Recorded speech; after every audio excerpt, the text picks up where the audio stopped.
All right, we are here at Rockville. Welcome to Rockville with the Charm, the Fury. Can you all introduce yourselves and what you play for our viewers back home? Of course, hi. I'm Lucas, I'm the bass player of the band. I'm Marty, I play guitar. And these guys came from Amsterdam. This is your first U.S. festival tour, correct? It is, yeah. This is our proper first U.S. This was our proper first U.S. show, actually. Yeah. This was the first show. Yeah, we did some in L.A., but it was just that was for business people, so that wasn't This really is a the show. first, like, with the real crowd and seeing the crowd participation. Exactly, which was great. Oh, I was in the pit. I was right up there. Yep. Really? For Great. and I've had echoes stuck in my head since. So thank you for that. Great. That's exactly Someone what it should broke his knee during our show. Are you Yeah. serious? Yeah. God, yeah. Maybe you did it. No, I didn't do it. I had nothing to do with any of it. So for this being like your first, I guess, reception into this scene for this record, what has the reception been like? It's been great. Well, some mixed reactions because it's pretty different to our previous work. It used to be proper metalcore, and nowadays I think we're just a metal band, you know. We were influenced by bands like Pantera, Metallica, Slipknot? as well. I can hear Slipknot in Yeah, there. yeah, like the huge bands that are still around, and we try to like mingle that with our own style and just create a new sound for ourselves. You know? I think you did a great job of doing that. We've been spinning your new album pretty nonstop since we got it. Oh, great. Alright. I think it's fantastic, and I love the dynamics of it. So the range, and I think that's what you're talking about. Like, it's not sticking just to metalcore. Exactly. You know, it's able to. It's like a spectrum of metal, which I think is That's a really. good way to describe It's it. spectrum of metal. Yeah. Yeah, we just wanted to celebrate metal. Yeah, That's what we wanted to absolutely. do with this record. And it's very anthemic. So some people are calling it an angry record. What would you say to that? Well, I think it's angrier than our previous one, but we're not like angry people. So as you maybe I can tell that. You could look so tell. happy on stage. Yeah. So it's metal music, so it obviously is angry, and so the subjects we cover are not so positive, obviously. But I think there's some anthemic stuff, some sing-along stuff. So yeah, it's not at all a totally angry record. I mean, it's always a good thing to channel your frustration and anger in music, and well, you get to be happy afterwards. So that's what we do. Can you talk a little bit about the backstory behind Echoes? I know it's a little politically charged, and you did it in response to. Yeah. Well, it's actually the way media takes its part in our whole lives. Like the way the media brings news is so. It's just how people will see it. They can see it for themselves, so they have to rely on media to bring the news to them. But that news is most of the time so biased, you know. Yeah. So yeah, you can watch Fox News or you can watch some other channel, and the channel is totally like it will be totally different. Yeah, absolutely. Tell me a little bit about the music videos. The three that I've seen are completely different, and I'm a huge film nerd, so I love it. I think Down on the Ropes I'm still a little disturbed by the bugs. Like, that was a little, Oh yeah. little cringy. So what was that experience like filming those? Down on the Ropes was the coldest day of the year in Holland. We shot it outside, and the day was like we had a shooting day of like 20 hours, so we were completely frozen. So to us personally, that was hardcore. Yeah. But it was really cool working with that team because we really want to make like something of a movie type of vibe with Very it. film. Yeah, we film really vibe. wanted to make a story Yeah, there. like a cold movie, you know, like a bad 80s movie. Yeah, That was exactly. the vibe we were going for, and I think we kind of pulled that off, I hope. But that day was the worst. Yeah, the worst. We were at a scrap yard, and we had actually 20 people participating in the video, but there were no heated rooms at all, Oh my and they had to stand there in their That rig. doesn't come across at all. Like, it doesn't look uncomfortable. Well, it was. It really was. It was really bad. You're great actors. You're thank great. you. You're great at it. Thanks. And So what about the other ones? Like, 'cause they have very different feels, like each of the videos. Yeah, the other two videos are shot by the same guy.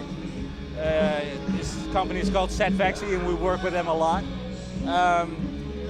Yeah, I think our last video was Blood and Salt, and we actually had 3 days to figure that video out. Like, we were shooting in 3 days. We need IDs right now. Yeah. And we had to do everything in 3 days. Well, that's beautiful. Well, thank you. Yeah. The cinematography is gorgeous.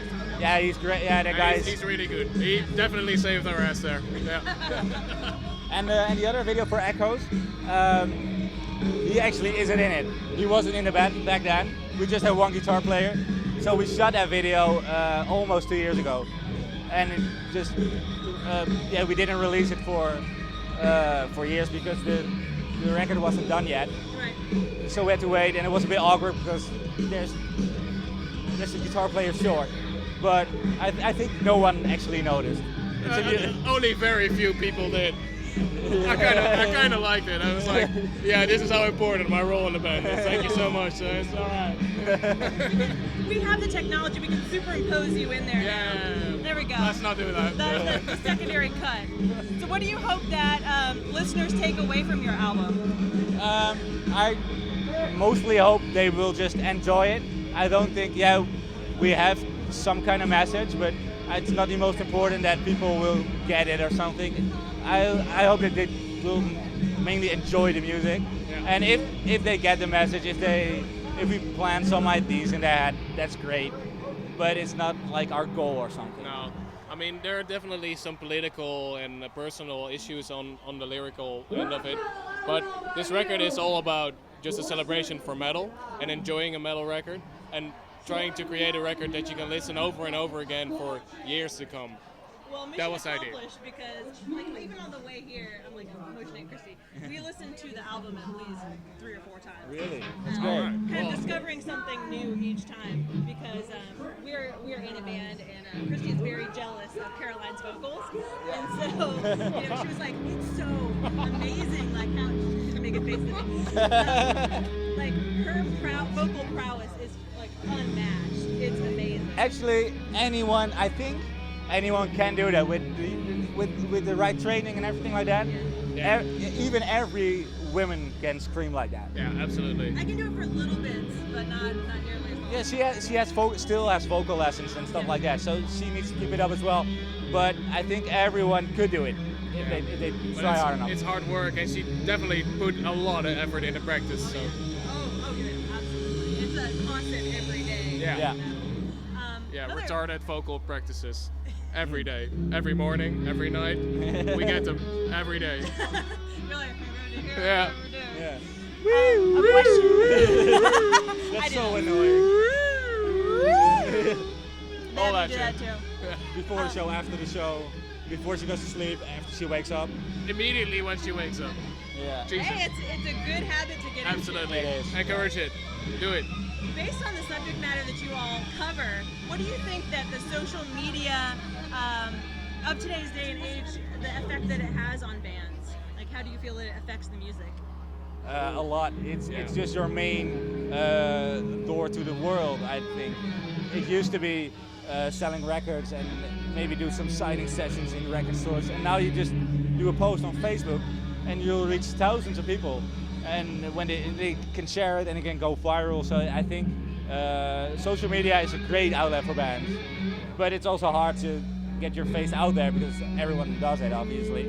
And the Facebook feed gets full very fast. No one will scroll down to find you.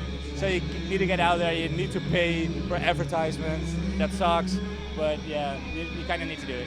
Since you've talked so much about like getting down into the roots of metal, do you feel like technology has any effect on metal?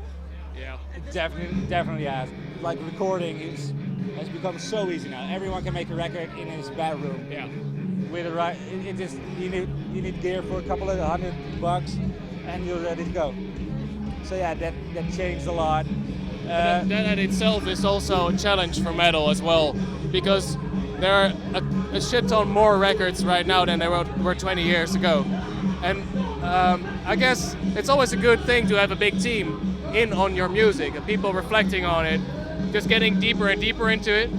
putting more energy into it. And I just don't, personally, I don't believe that if you make a record just in your bedroom, you're gonna get that amount of feedback and energy into it as this record had.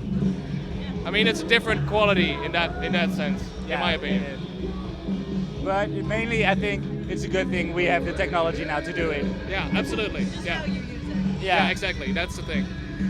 Right. Do you have any other words of wisdom for our viewers, or something you want them to know about the Triumph of Fury? I'm not sure. Wisdom is hard to be found in our band. We mostly have stupid ideas. Yeah. So we don't pretend to have any form of wisdom at all. but drink a lot. Yeah, that's definitely. That saves your life. It will. Just don't drive. But drink a lot. That's great. Don't vote for Trump anymore, please. Don't do it. Stop doing that. Yeah. Thank you. We had to wait in line. In the customs line took longer than the actual flight. Now that's not true, but it felt like it. I can imagine that it did, and I apologize on behalf of all Americans. Actually, Because we don't agree. no. I don't think anyone that comes to this festival actually agrees. But Hardly any, I guess. yeah, hardly any. For so long in Europe, we thought this is got to be a joke. This isn't It's serious, never gonna right? happen. Yeah. Yeah, and now it's real. It's so weird. It was the weirdest. Yeah, I followed it because your elections. I watched it because kind of important to us as well.